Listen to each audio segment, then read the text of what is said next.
이 일을 생각하고 그 이상을 깨달을지니라. 이런 제목으로 다니엘서 강의를 이어가도록 하겠습니다. 솔로몬은 화려하고 웅장하게 성전을 건축했습니다. 그는 성전을 봉헌하면서 하나님께 긴 기도를 올리게 됩니다. 그런데 솔로몬 왕의 기도의 내용 중에 흡사 400년 이후에 이스라엘 백성들이 바벨론 땅에 끌려갔다가 다시 돌아오게 될 것을 마치 내다보기라도 한 듯한 그런 내용이 하나님께 드린 기도 가운데 포함되어 있는 것을 발견하게 됩니다. 그 내용은 열왕기상 8장 45절에서 50절의 말씀입니다. 범죄치 아니하는 사람이 없사오니 저희가 주께 범죄함으로 주께서 저희에게 진노하사 저희를 적국에게 붙이심에 적국이 저희를 사로잡아 원근을 물론하고 적국의 땅으로 끌어간 후에 저희가 사로잡혀 간 땅에서 스스로 깨닫고 그 사로잡은 자의 땅에서 돌이켜 주께 간구하기를 우리가 범죄하여 패역을 행하며 악을 지었나이다 하며 자기를 사로잡아간 적국의 땅에서 온 마음과 온 뜻으로 주께 돌아와서 주께서 그 열조에게 주신 땅 곧 주의 빼신 성과 내가 주의 이름을 위하여 건축한 전 있는 편을 향하여 주께 기도하거든 주는 계신 곳 하늘에서 저희 기도와 간구를 들으시고 저희의 일을 돌아보옵시며 주께 범죄한 백성을 용서하시며 주께 범한 그 모든 허물을 사하시고 저희를 사로잡아간 자의 앞에서 저희를 불쌍히 여김을 얻게 하사 그 사람들로 저희를 불쌍히 여기게 하옵소서. 이런 기록이 발견됩니다. 솔로몬의 이 기도의 내용대로 다니엘은 포로로 끌려간 바벨론에서 예루살렘을 향해서 기도했고 그의 기도는 하나님께 응답되었으며 하나님께서는 그들이 포로로 끌려간 지 70년 만에 이스라엘로 돌아오게 될 것이라는 예언을 다니엘이 예레미야서를 읽는 가운데 극적으로 발견하게 하셨습니다. 그리고 그 예언이 이루어진 것이 바로 바사의 고레스에 의한 BC 538년에 일어난 이스라엘의 1차 포로 귀환 사건이었습니다. 예레미야의 책에서 예언된 그 예언은 이렇게 정확하게 하나님의 뜻과 섭리 가운데 실행된 것을 확인할 수 있는 것입니다. 자기 민족의 회복을 위해 자신이 회개할 자인 것처럼 기도했던 다니엘이 얼마나 감격스러웠을까요? 한 알의 밀알이 되어 썩어짐이 없이는 결국 그 아름다운 열매들을 볼 수 없음을 우리는 그리스도의 생애를 통해서 그리고 모든 하나님의 종들, 선지자들의 모습 속에서 발견하게 되는 것입니다. 우리의 삶에서 우리 자신도 그 밀알 되신 그리스도를 담고자 해야 하고 다니엘이 맛보았던 그 감격을 우리도 우리의 가족들을 통해서 주님의 교회 안에서 우리의 생애 속에서 맛보는 은혜가 있기를 소원합니다. 이제 오늘의 본문은 성경의 해석 가운데 가장 난해한 부분 중에 하나인 다니엘의 71회에 관한 부분입니다. 자, 본문을 보겠습니다. 20절과 21절. 그리고 내가 다시 말한다. 그리고 기도하고 내 죄와 내 백성 이스라엘의 죄를 고백하고 내 하나님의 거룩한 산을 위하여 내 하나님 여호와 앞에 나의 탄원을 떨어뜨린다. 그리고 다시 내가 기도 중에 말한다. 그리고 내가 처음 환상 중에 본 그 사람 가브리엘이 빠름 중에 피곤케 된 내게 저녁 제사 때에 도달해서 라고 기록하고 있습니다. 이스라엘의 회복의 시기를 알게 된 이후에 간절한 다니엘의 기도가 계속되고 있었습니다. 그는 이스라엘의 지은 죄뿐만 아니라 자신의 죄까지도 자복하면서 거룩한 산 예루살렘의 회복을 위해 하나님께 기도하고 있었다고 기록하고 있습니다. 하나님께서는 이스라엘의 회복을 위해 다니엘의 기도를 사용하셨고 다니엘은 이제 본국으로 이스라엘의 귀환을 앞둔 그 시점에서 온 마음을 다해 하나님께 이스라엘 백성들의 죄를 자신의 죄인 것처럼 여기면서 간절한 회개의 기도를 드리고 있었습니다. 그 누구의 죄도 아닌 오늘의 이 모든 일들이 나의 죄 때문이라고 여기면서 하나님께 간절히 기도할 수 있는 다니엘의 그 마음이 이 타락하고 부패한 시대를 살아가는 우리들에게도 부어지기를 간절히 소망합니다. 내 가정의 모든 문제가, 이 나라의 모든 죄악이 모두 나의 죄로 말미암아 비롯되었다는 그 마음을 이 땅의 모든 그리스도인들이 갖는다면 부흥과 회복의 길은 불가능한 것만은 아닐 것입니다. 그러나 그러한 마음을 가진 자가 당시 유대인들 가운데서도 극소수에 지나지 않았듯이 오늘도 그러한 마음으로 기도하는 자는 결코 다수가 아닐 것입니다. 하나님께 기도하고 있었던 다니엘에게 8장의 을레 강변에서 이성을 보았을 때 찾아왔던 천사 가브리엘이 다시 다니엘에게 신속하게 날아와서 저녁 제사를 드릴 즈음에 다니엘에게 메시지를 전하게 되었다고 기록하고 있습니다. 저녁 제사 드릴 때란 유대인들이 오후 3시, 4시경에 규칙적으로 드렸던 소제의 시간을 의미하는 것으로 보입니다. 당시 예루살렘 성전은 황폐되어 있었고 제물도 드리지 않는 상황이었지만 다니엘은 이방의 땅에서도 하나님께 정해진 그 시간에 하나님께 기도를 드리기 위해 최선을 다하고 있었다는 사실을 볼 수 있습니다. 성경을 읽던 중에 예레미야서를 통해 이스라엘의 회복의 기한을 알게 되었고 계속해서 기도하던 중에 다니엘은 또다시 가브리엘 천사와 대면하게 되었습니다. 가브리엘은 다니엘에게 신속하게 날아왔다고 적고 있습니다. 그 의미는 하나님께서는 이제 하나님의 뜻에 합한 기도를 드리고 있는 다니엘에게 신속하게 응답하기를 원하셨다는 그런 의미입니다. 기도의 응답이 더딘 여러 이유가 있을 것입니다. 그 중에는 하나님의 뜻과 전혀 다른 기도를 드리고 있기 때문일 수 있습니다. 전심으로 하나님께서 기뻐하시는 뜻을 따라 기도할 때 그 기도는 우리가 생각한 것보다 훨씬 빨리 응답될 수도 있다는 것을 우리는 다니엘의 기도를 통해 깨닫게 됩니다. 오늘 우리에게도 매일매일 하나님의 말씀을 읽던 중에 하나님의 응답하심을 깨닫게 되고 매일 정한 시간에 간절하게 기도하던 중에 마침내 즉각적으로 하나님의 마음과 뜻을 깨닫게 되고 그 기도가 응답받게 되는 이런 은혜가 우리들에게도 임하게 되기를 소원합니다. 인생을 지나가는 동안에 우리는 얼마나 많은 답을 찾지 못하고 알지 못하는 문제 앞에 부딪히게 됩니까? 그때마다 우리가 할 수 있는 것은 오직 하나님을 찾으며 말씀과 기도를 통해서 하나님 앞으로 나아가는 것일 뿐이라는 것을 우리는 분명히 기억해야 합니다. 하나님께서는 천사를 보내사 이제 다니엘에게 더 놀라운 미래적인 계시를 주고자 하셨습니다. 이는 구속사적인 차원에서 아주 중요한 예언이었습니다. 성전의 회복과 그리고 메시아의 탄생과 더불어 앞으로 펼쳐지게 될 70일에 대한 대예언이 바로 그것이었습니다. 오늘의 본문은 그 내용을 담고 있습니다. 먼저 22절, 23절을 이어서 보겠습니다. 그리고 그가 가르쳤다.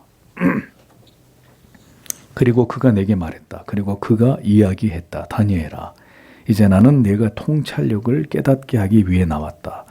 너의 탄원들의 처음의 말씀이 나왔다. 그래서 내가 알리려고 왔다. 왜냐하면 내가 귀하기 때문이다. 그리고 너는 그 말씀을 분별하라. 그리고 너는 그 환상을 분별하라. 이렇게 기록이 되어 있습니다. 이스라엘을 대표해서 그들을 위해 간절한 회개의 기도를 드리던 다니엘에게 갑작스럽게 천사 가브리엘이 등장하게 됩니다. 22절과 23절은 천사 가브리엘이 다니엘에게 지혜와 총명을 주고자 하며 새로운 예언을 받게 될 그것을 깨달으라 라는 메시지를 전하게 됩니다. 먼저 가브리엘은 다니엘에게 지혜와 총명을 주려고 왔다 이렇게 말하고 있습니다. 하나님이 주시는 이상의 의미를 깨닫고 이해하는데 반드시 필요한 것은 지혜와 총명입니다. 다니엘은 이미 탁월한 지혜를 가진 자였고 예레미야의 예언의 내용까지 이해하고 있었지만 하나님은 은밀한 예언과 계시를 이해하기 위해서는 더 높은 차원의 지혜와 명철이 필요했습니다. 잠언의 말씀은 우리에게 지혜와 명철 얻기를 부단히 강조하고 있는 것을 보게 됩니다. 이 지혜와 명철이 없이는 결코 하나님의 말씀을 통해서 하나님의 뜻을 발견하며 신앙에 대한 전반 모든 지식들을 갖출 수 없기 때문입니다.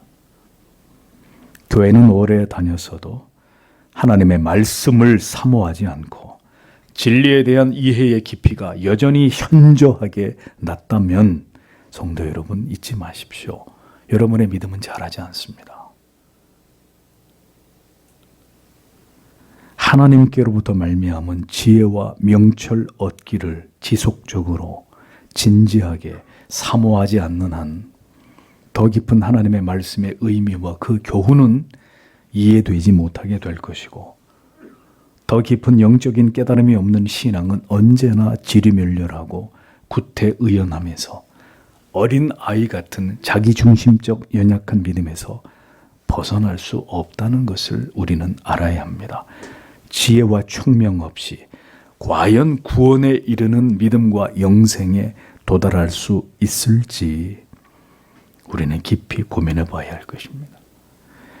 다니엘에게 깊은 묵시를 전달하기 전에 하나님께서는 천사를 보내 다니엘로 더욱 지혜와 명철로 출중하게 무장시키셨습니다.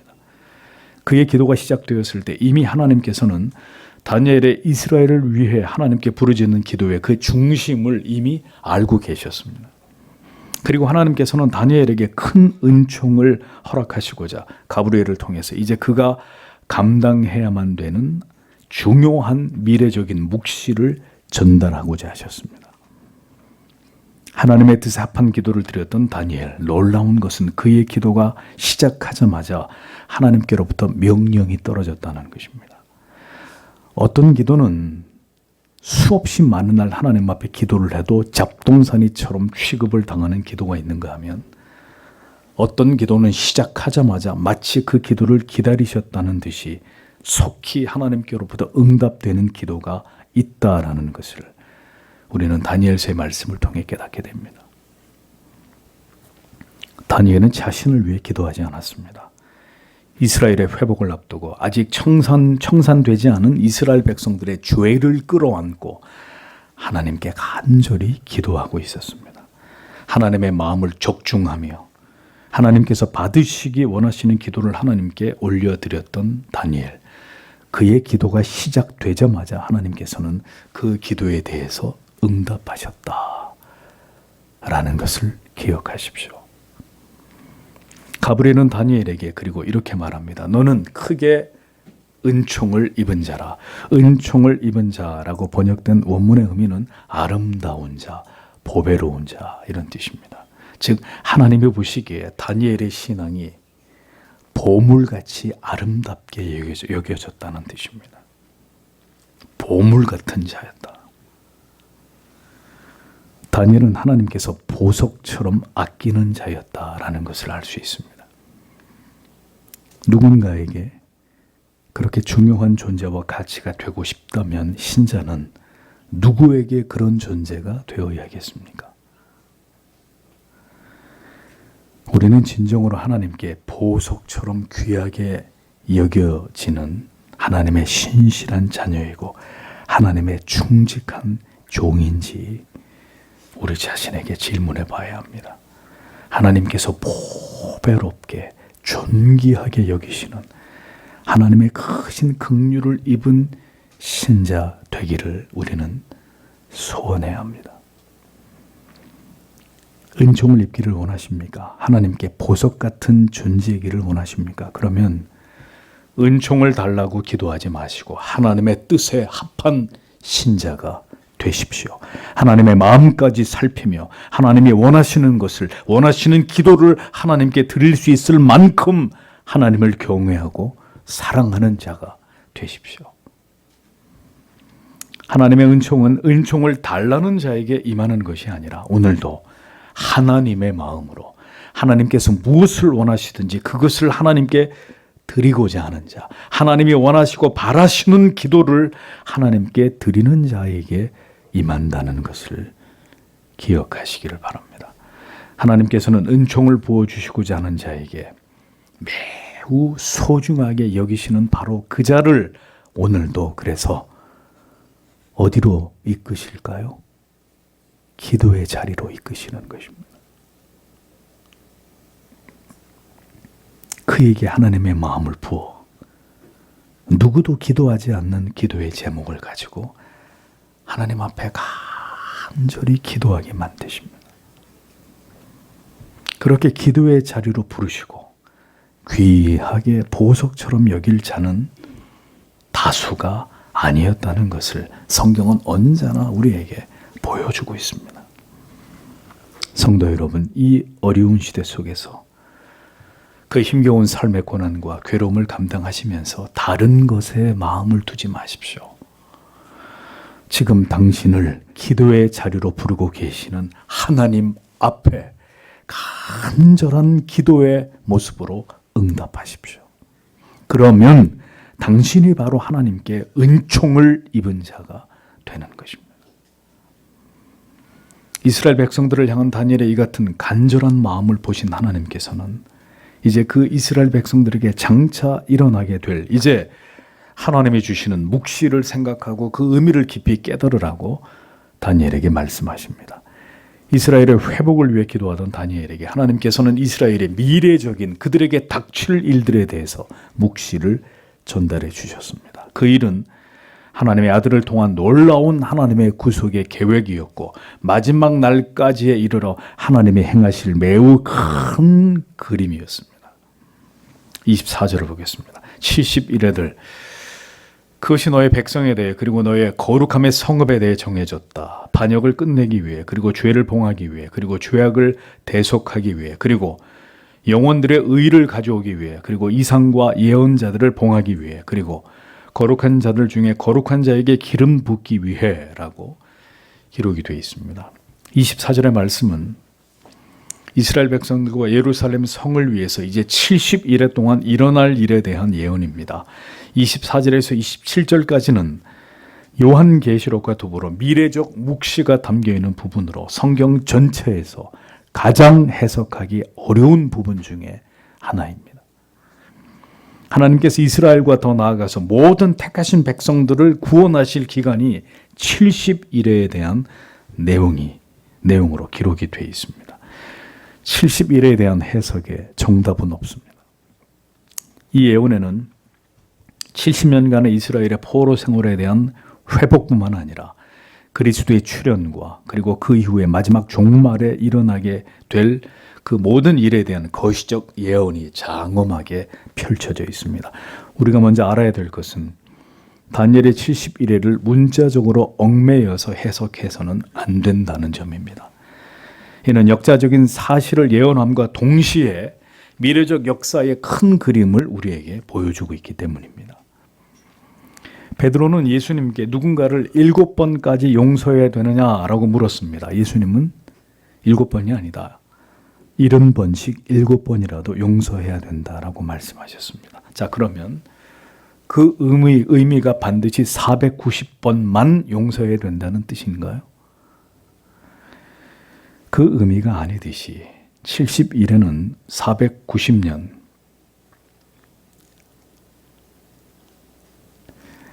이 숫자 안에서 모두 풀이될 수 없는 포괄적인 의미와 내용을 담고 있다는 것을 이해해야 된다는 것입니다. 그러므로 7일에와 62일에 마지막 한 일에는 연대기적으로 정확하게 따져서 계산하고 이해하려는 것에 의미를 부여하기보다는 대략적으로 그 시기를 파악하는 것으로 그쳐야 합니다. 그 이유는 수백 년 동안 이는 수많은 학자들에 의해서 어떤 시대 속에서 이 49년과 434년과 7년을 집어넣어서 그 해당의 여부를 파악해야 되는지가 길게 논의되고 연구되어 왔기 때문입니다. 그 결과 모두 어떤 연대를 출발점으로 두는지에 따라서 다양하고 상이한 해석들이 도출되었습니다. 그러니까 모두가 자기의 논리대로 이를 끼워 맞추려는 시도들을 해왔으나 그 모든 노력 속에 일치됨을 찾기는 쉽지 않습니다.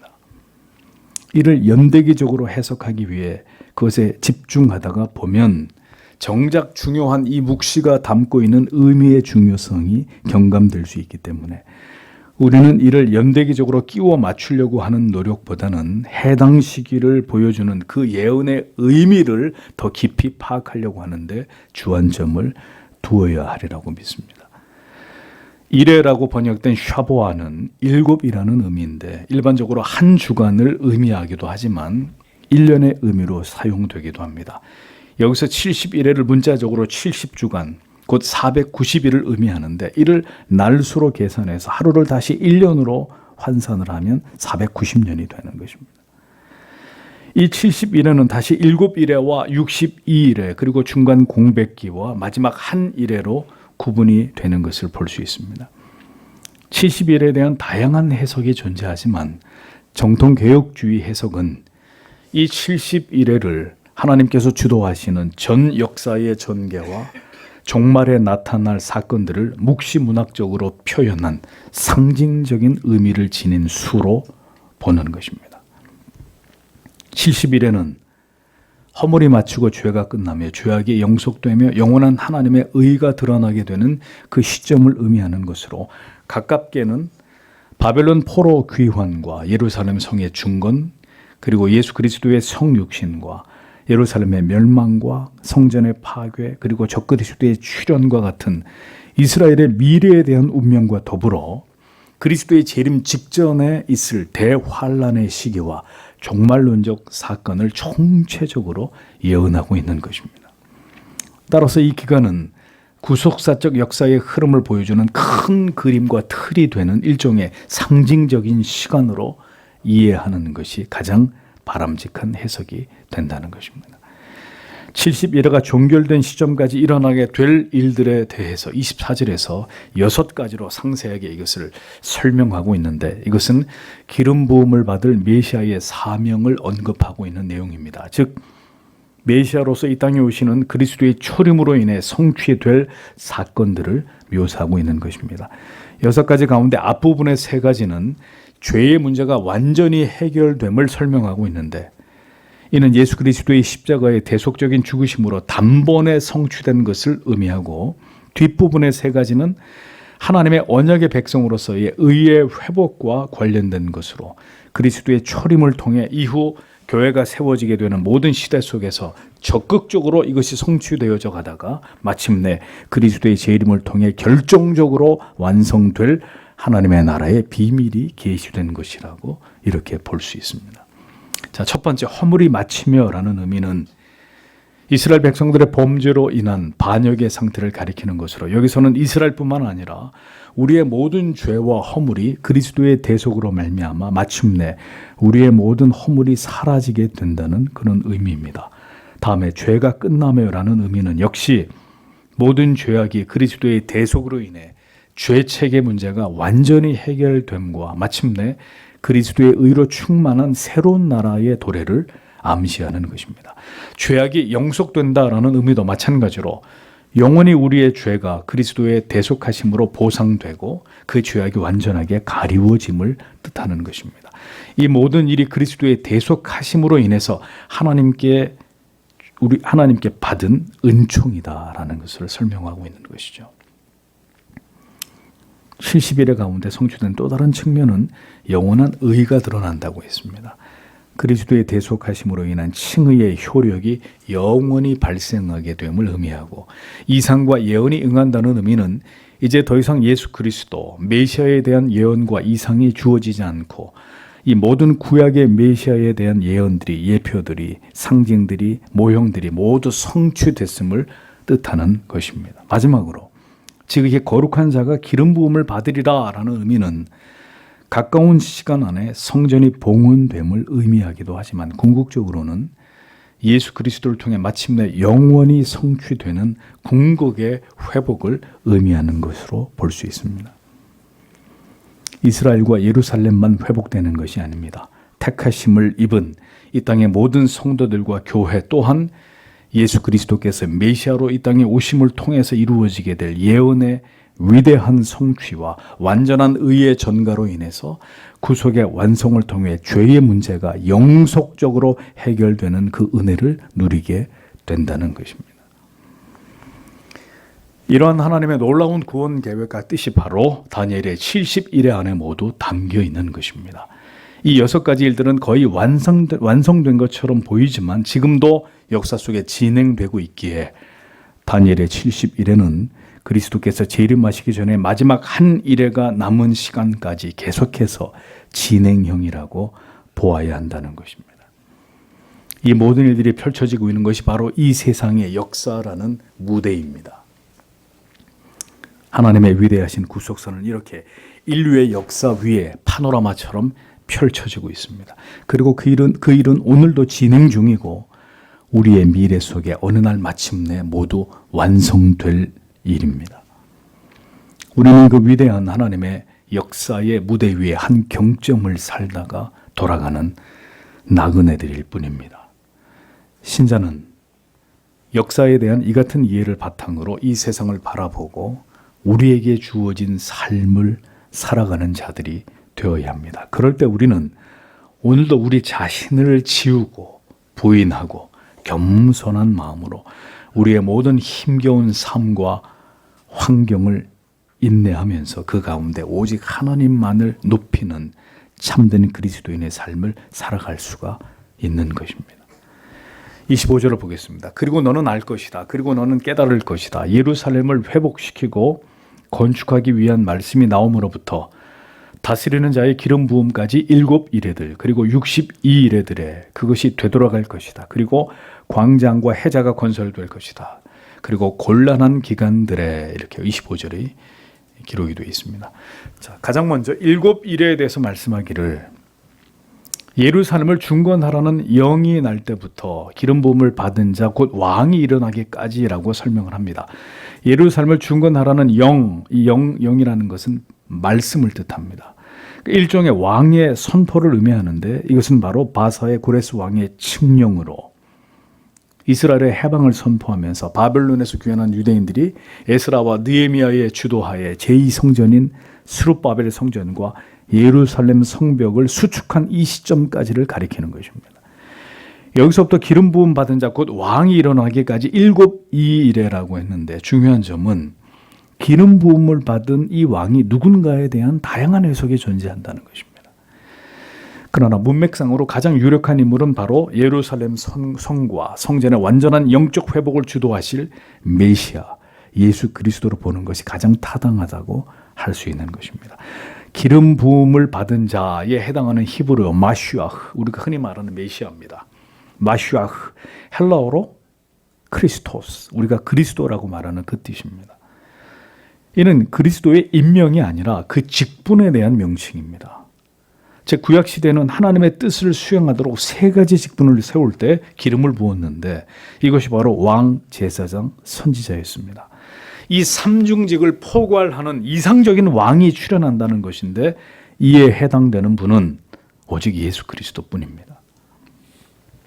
그러므로 기름 부음을 받은 자 장차 일어나게 될 왕은 종말의 날까지 진정한 구속을 완성하시면서 회복의 은총을 주도하실 예수 그리스도를 가리키는 것으로 보는 것이 가장 합당한 견해라고 할 수 있는 것입니다. 다음으로 62일에는 예루살렘이 수축된 때 진정한 왕으로서의 기름 부으심을 받은 자이신 예수 그리스도께서 성육신하신 초림의 사건까지로 보는 것입니다. 그러나 이 시간을 더 확대하면 종말의 그리스도의 재림으로 도래하게 될 영원한 하나님의 나라가 도래하기 전까지의 시간이라고 볼 수 있는 것입니다. 그때 곤란한 동안에 성이 중건되어 거리와 해자가 이룰 것이며 라고 되어 있는데 곤란한 동안이란 바로 고레스의 칙령에 의해서 예루살렘 백성들이 본국으로 돌아오게 되었을 때, 성전이 중건되고 성벽이 수축될 때 이방인들로부터 겪은 여러 회방과 핍박을 의미합니다. 결국 이 시간을 지나면서 성이 중건되고 거리와 해자가 완성이 될 것을 말씀하고 있습니다. 해자란 말은 방어를 목적으로 성벽 주변에 파놓은 긴 도랑을 의미하는 것으로, 이 시기는 이방인들의 방해와 회방이 있었음에도 불구하고 성전과 성벽이 수축되고 완성될 것이라는 이 예언을 말씀하고 있는 내용인 것이죠. 이어서 26절을 보겠습니다. 그리고 62일에들 후에 기름 받은 자가 제거될 것이다.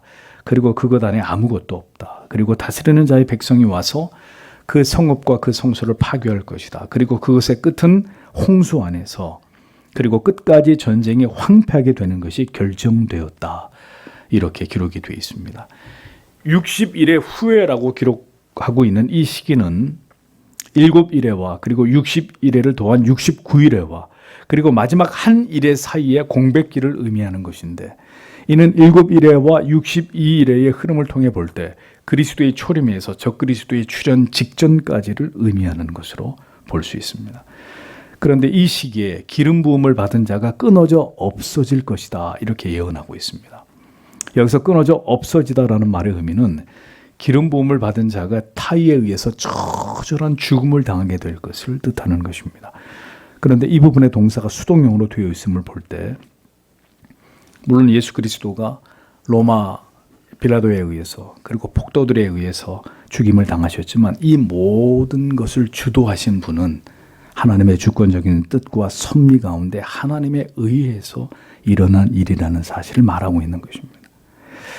이 사건은 바로 그리스도께서 자기 백성들을 위해 십자가 위에서 대속적인 죽임을 당하신 그 일을 가리키는 것입니다. 이어 또 다른 한 왕의 출현을 예언하고 있는데, 그는 성소와 성읍을 회파할 것이다. 이렇게 예언하고 있습니다. 기름 부음을 받은 자, 예수 그리스도께서 죽고 나신 이후에 일어날 일을 예언하고 있는 이 말씀은 바로 AD 70년 로마 군대에 의한 예루살렘 점령과 성전 회파 사건을 지칭하는 것입니다.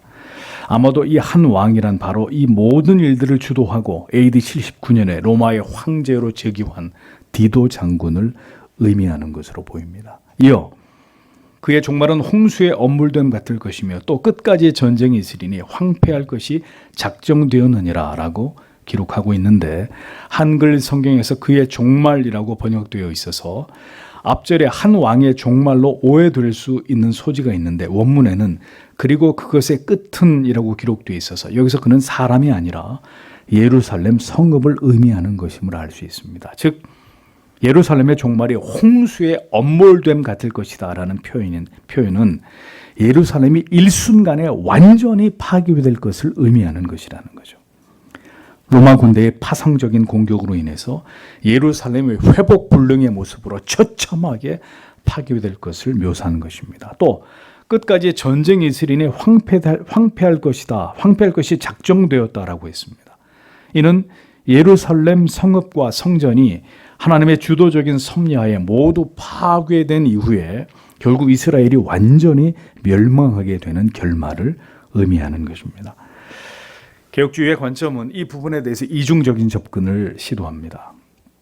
이중적인 해석을 갖게 되는데, 즉 이 시간에 이스라엘에게 임한 로마를 통한 멸망만으로 이 시간을 보지 않고 마지막 종말의 때에 일어나게 되는 모든 고통과 괴로움과 고난과 전쟁과 재해와 재난, 전염병, 이런 일들로 인해서 많은 사람들이 재앙적인 죽음을 맞이하게 되는 큰 환란의 도래함을 예언하는 것으로 보는 것입니다.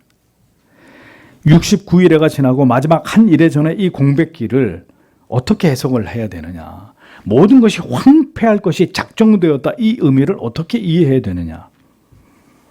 마지막 시대는 하나님을 떠나고 황폐화되는 이 시대의 특징이 나타나게 되는데, 공교롭게도 성경 곳곳에서 이스라엘이 하나님께 대한 재앙을 통해서 이 사실이 계속해서 우리에게 경고되고 있다는 것입니다. 요한계시록 6장에서는 7개의 인을 떼시면서 나타나는 4마리의 말을 통해서 압도적인 힘으로 마지막 때에 사탄이 활동을 하고 다툼과 갈등과 분열과 전쟁을 일으키고 경제적으로 매우 어려운 상황이 초래될 것이고 강력한 사망의 권세가 여러 재앙을 일으켜서 많은 사람들이 목숨을 잃는 땅의 4분의 1이 죽게 되는 이런 일이 일어나게 된다고 기록하고 있습니다. 에스겔 14장에서도 기근과 사나운 짐승과 그리고 전쟁과 전염병, 수많은 자들의 죽음을 통한 하나님의 징계가 임한다는 사실을 예언하고 있습니다. 예수님께서도 마태복음 24장을 통해서 마지막 시대에 일어나게 될 일들, 바로 지금 우리의 눈앞에 벌어지고 있는 일들이 일어나게 될 것이라고 말씀하셨습니다. 바야흐로 세상은, 그리고 우리의 믿음은 홍수의 엄몰됨 같이 휩쓸려 가고 있고 세상은 죄악으로 창궐하며 황폐되고 있다는 것입니다. 처처에서 종말론적인 현상들이 쉼없이 일어나고 있고 영혼을 깨우는 경종이 계속해서 울리고 있습니다. 지금 이 세상에서 벌어지고 있는 하나님을 대적하는 모든 사악함을 보십시오. 정치, 경제, 사회, 교육, 문화 전방위적으로 악이 퍼져 있고 점점 더 노골적으로 진리의 가치로부터 멀어지고 있고 성경과 교회를 조롱하는 일들이 보편적으로 일어나고 있습니다. 유럽의 수많은 교회들이 문을 닫았고 이제 미국 교회의 상황도 교회를 떠나는 그리스도인들의 수가 부지기수인 급감하고 있는 추세입니다. 우리는 아직 평화롭고 안전한 나라에서 살고 있지만 오늘도 전쟁의 포화 속에서 그리고 자유가 억압당한 가운데 믿음을 지켜야 되고 생명의 위협을 느끼는 상황 속에 믿음을 지키고 있는 그리스도인들이 다수 존재하고 있습니다. 그들에게 오늘은 주의 재림을 고대하는 힘겨운 또 하루가 될 것입니다. 오늘도 지구촌에서는 재난과 재해, 기근과 기아, 전쟁과 체제의 위험 속에서 오직 하나님의 은혜와 도우심만을 구하며 믿음을 지켜 나아가고 있는 수많은 그리스도인들이 있습니다. 우리에게도 지금의 세상은 영적으로 황폐된 시대가 아닐 수 없는 것입니다. 진리의 가치는 점점 매몰되어 가고 있고 온갖 인간에 의해서 만들어진 추악한 사상과 정신과 철학과 제도에 의해서 인간의 영혼은 더욱 하나님과 멀어진 채로 혼탁해져 가고 있고 세속화된 교회의 모습은 하나님을 올바로 예배하고 하나님 경외함을 잃어버린 지가 이미 오래입니다. 어떤 하나님의 재앙과 심판을 당하게 되더라도 이상하지 않은 시대를 우리는 지금 살아가고 있는 것입니다. 로마에 의해서 철저하게 유린당했던 이스라엘처럼 오늘의 우리들도 이 거친 세속화의 물결 속에서 참 진리의 가치를 잃어버린 채로 영적 전쟁에서 참패하며 모든 것을 잃어버리고 황폐될 수 있는 매우 위험한 지경에 지금 처해 있는 것입니다. 전염병과 전쟁, 경제적인 대공황의 위기, 기근과 지진 등의 자연재해로 수많은 죽음들을 목도하며 우리는 오늘 또다시 하나님을 올바로 신앙하기에 매우 힘겨운 시대를 조금씩 맞이하고 있습니다. 교회는 거룩과 순결의 힘을 잃고 있고 참된 복음과 진리를 세상에 묻힌 채로 서서히 교회의 가치는 소멸되고 있습니다. 27절을 보십시오. 그리고 그는 한 일에 많은 자들에게 언약을 굳게 할 것이다. 그리고 그 일의 절반에 그가 제사와 예물을 그치게 할 것이다. 그리고 가증한 것들의 날개로 황폐케 하며 그리고 완전한 멸망까지 그리고 결정된 것이 황폐한 자 위에 쏟아질 것이다. 라고 기록되어 있습니다. 자, 이제 마지막 본절은 71회의 남은 마지막 한 일회 동안에 발생하게 될 일에 대해서 예언하고 있는 것입니다. 이때는 예수 그리스도의 재림을 앞둔 적그리스도가 통치하는 마지막 7년의 대환란의 시대를 가리키는 것으로 볼 수 있습니다. 여기서 말씀하고 있는 그는 누구일까요? 그는 과거의 역사 속에서는 이스라엘을 멸망시킨 로마의 디도를 의미할 수도 있을 것이고 8장에서 예언하고 있는 안티오쿠스 에피파네스 4세를 가리키는 것일 수도 있을 것입니다. 더 나아가서 마지막 시대에 도래하게 될 적그리스도를 의미하는 것이 될 수도 있을 것입니다. 예수님은 마태복음 24장 15절 16절에서 이렇게 말씀하셨습니다. 그러므로 너희가 선지자 다니엘의 말한 바 멸망에 가증한 것이 거룩한 곳에 선 것을 보거든 그때 유대에 있는 자들은 산으로 도망할지어다 라고 말씀하시면서 다니엘의 예언한 이스라엘의 미래를 내다보고 계셨습니다. 누가복음 21장 20절에는 너희가 예루살렘의 군대들에게 애워싸이는 것을 보거든 멸망이 가까운 줄을 알라 라고 역시 로마를 통해 이스라엘의 멸망에 이르게 될 것을 예언하신 것을 볼 수 있습니다. 적그리스도는 7년 동안 많은 사람들과 더불어 언약을 맺는다고 기록하고 있습니다. 여기서 많은 사람들이란 거룩한 하나님의 백성들, 성도들을 의미합니다. 언약 아래서 언약의 백성들은 신앙의 자유를 누리게 되지만 그 이래의 나머지 절반, 그때는 언약을 파괴하고 본격적으로 하나님을 대적하며 성도를 핍박하게 되는 이런 일에 처하게 된다는 거죠. 제사와 예물을 금하게 될 것이라고 기록하고 있습니다. 적그리스도로 인해서 하나님께 드리던 모든 제사와 예물을 드리는 일이 폐지될 것이다 라고 예언하고 있습니다. 안티오쿠스 에피파네스가 예루살렘을 점령했을 때에도 또 디도가 예루살렘을 모두 파괴했을 때에도 일어났던 그 일이 결국 마지막 시대에도 도래하게 되어서 모든 믿는 성도들이 하나님을 예배할 수 없는 날이 임하게 된다라고 예언하고 있는 것입니다.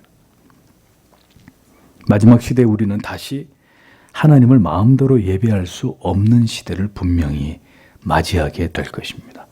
어디에서도 참된 복음과 진리를 들을 수 없는 영적인 기갈의 시대가 마침내 도래할 것입니다. 신자와 교회는 세상으로부터 미움을 받게 되고 적그리스도적인 세력들에 의해서 박해와 핍박을 받게 될 것입니다. 유럽과 미국처럼 차별금지법이 통과된 나라에서는 이미 포교 행위와 동성애를 비판하는 것이 법률적으로 금지당하고 있습니다. 대대적인 박해는 아니라도 이미 부분적인 핍박과 박해가 시작되고 있는 조짐들이 곳곳에서 나타나고 있습니다. 자, 이런 일들은 이제 우리들에게도 그리 먼 미래의 이야기가 아니라는 것입니다. 이어 잔포하여 미운 물건의 날개를 의지하자 설 것이다 라고 했는데, 잔포하다라는 의미는 잔악하고 포악한 것을 의미하며 미운 물건이란 혐오스럽고 가증한 것을 가리키는데, 이것은 예수님의 말씀하신 멸망에 가증한 것으로, 즉 적그리스도를 지칭하는 것이다 라는 거죠. 날개를 의지하여 설 것이라고 번역된 부분의 원문에는 그냥 날개로라는 뜻인데, 이는 날개로 날쌔게 날아가서 사냥감을 낚아채는 이 맹금류처럼 적그리스도가 그렇게 믿는 자들을 꼭 집어가지고 핍박과 박해를 가하게 될 것을 의미하는 것입니다. 독수리가 먹잇감을 공격하듯이 그렇게 그리스도인들이 집중적인 박해와 핍박을 받게 될 것을 예언하는 말씀입니다. 그러나 이러한 사악한 적그리스도적인 존재들이 모두 비참한 하나님의 심판을 피할 수 없었듯이, 역시 이 마지막 시대에 등장할 적그리스도 역시 그에게 정해진 종말의 시점이 있는데, 하나님께서는 마침내 그 적그리스도를 완전히 심판하시고 멸하실 때까지만 하나님을 대적한 적그리스도는 마지막 세상에서 득세하면서 교회와 성도를 박해하게 될 것이라고 성경은 예고하고 있는 것입니다. 예루살렘이 중건되고 7일회와 그리고 62일회가 지나면 그리스도가 오시지만, 그리스도가 십자가에서 죽으시고 승천하신 이후에 하나님을 대적하게 하는 자, 적그리스도적인 세력이 이 땅을 황폐하게 만듭니다. 세상은 점점 하나님과 멀어지게 될 것이고, 이 땅에서는 이제 종말론적인 현상들이 반복적으로 일어나게 될 것이라고 성경은 말씀합니다. 그리고 마지막 한 일회 동안에 다시 이 땅에 출현한 궁극의 적그리스도는 더 하나님을 대적하고 성도와 교회를 박해하다가 결국은 하나님의 종국적인 심판을 받게 된다는 것이 가브리엘이 다니엘에게 알려준 다니엘 71회에 대한 내용입니다.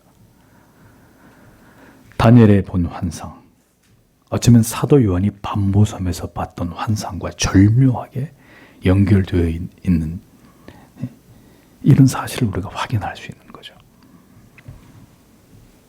철저하게 모든 것이 황폐하게 되는 일들이 마지막 시대가 될수록 더욱 뚜렷하게 일어나게 될 것입니다. 정치, 경제, 사회, 교육, 문화 등등의 모든 방면에서 죄악과 타락과 부패가 창궐하게 됨을 우리는 보게 될 것입니다. 하나님을 떠난 이스라엘이 받게 되었던 그 모든 두려운 일들이 마지막 시대에도 반복될 것이고, 다시 하나님을 대적하는 악의 세력들이 총동원되어서 성도와 교회는 박해와 핍박을 받게 되는 일들을 경험하게 될 것입니다. 그러나 이 모든 일이 있어야 마침내 그리스도께서 이 땅 가운데 강림하시게 되는 것입니다. 우리는 지금 황폐되고 있는 세상에 살아가고 있는 것입니다. 그 어떤 시대도 지금 이 시대처럼 세상의 모든 나라들이 이렇게 하나님과 하나님의 진리를, 예수 그리스도를 멸시하고 조롱하고 비웃고 외면하던 시대는 없었습니다. 지금은 범세계적으로 탈기독교 현상이 일어나고 있고, 하나님께로부터 맹렬하게 이탈하려는 반기독적인 일들이 사회의 모든 분야에서 가속화되고 있습니다. 하나님이 세우신 법과 제도와 질서들이 모두 파괴되고 있고, 오만한 인간이 그 자리를 차지하고 있는 참담한 시대가 되어져 가고 있습니다. 이 땅에서 일어나고 있는 모든 반기독적인 충격적인 변화와 타락의 지표들이 이제 지금이 바로 황폐한 시대임을 보여주고 있는 것입니다. 이런 시대에 성도는 이제 무엇을 위해 살아야 하고 무엇을 대비하며 깨어 있어야 되는지를 깨달아야 합니다. 오직 들을 귀가 있는 자들만 하나님께서 이 시대의 벽보를 통해, 그리고 진리를 통해 깨닫게 하시는 이 말씀을 이해하게 될 것입니다. 불법을 향하는 악한 자, 미혹해 하는 적그리스도가 일어나게 될 것이고, 그때의 모든 형식적인 자신을 그리스도인이라고 믿었던 모든 자들의 큰 배도가 일어날 것이고, 참 믿는 자들은 이제 마지막 박해를 견뎌야 되는 일들이 남겨지게 될 것입니다. 데살로니가 후서 2장 13절 14절은 이렇게 말씀합니다. 주의 사랑하는 형제들아, 우리가 항상 너희를 위하여 마땅히 하나님께 감사할 것은 하나님이 처음부터 너희를 택하사 성령의 거룩하게 하심과 진리를 믿음으로 구원을 얻게 하심이니, 이를 위하여 우리 복음으로 너희를 부르사 우리 주 예수 그리스도의 영광을 얻게 하려 하심이니라 라고 말씀하고 있습니다. 택자는 분명히 복음을 통해 부름을 받게 되어 있다는 거죠. 대대적인 미혹 가운데 배도하게 되는 큰 무리들, 넓은 길로 행하는 자들과 그 가운데 참 진리를 믿어 구원에 이르게 하신, 복음으로 불러 예수 그리스도를 통해 영광을 얻게 하신 자들이 선명하게 구별되는 때가 곧 오게 될 것입니다.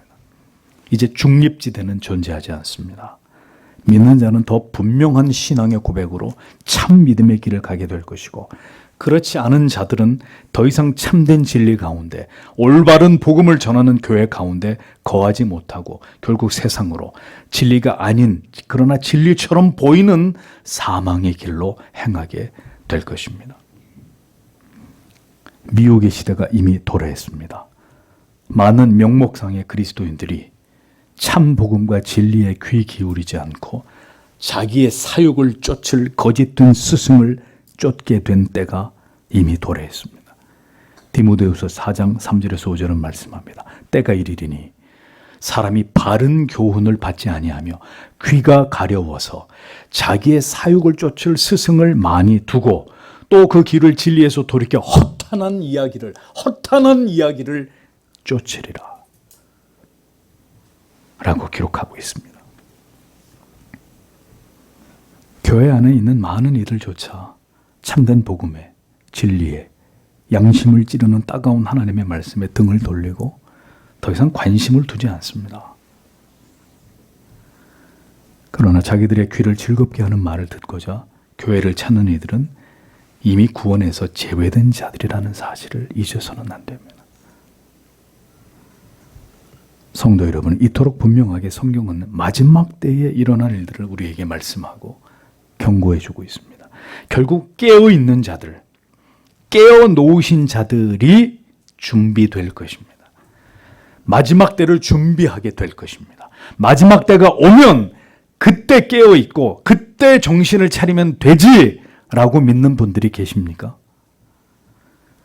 이렇게 살다가 마지막에 예수를 믿으면 된다고. 종말이 오면 더 분명하게 종말이 적그리스도가 나타나고 뭐 세상이 그렇게 돌아가면 그때 정신을 차리면 된다고 이렇게 여기는 분들에게 제가 오늘 분명히 말씀드립니다. 당신의 의지대로 생각대로 절대로 되지 않을 것입니다.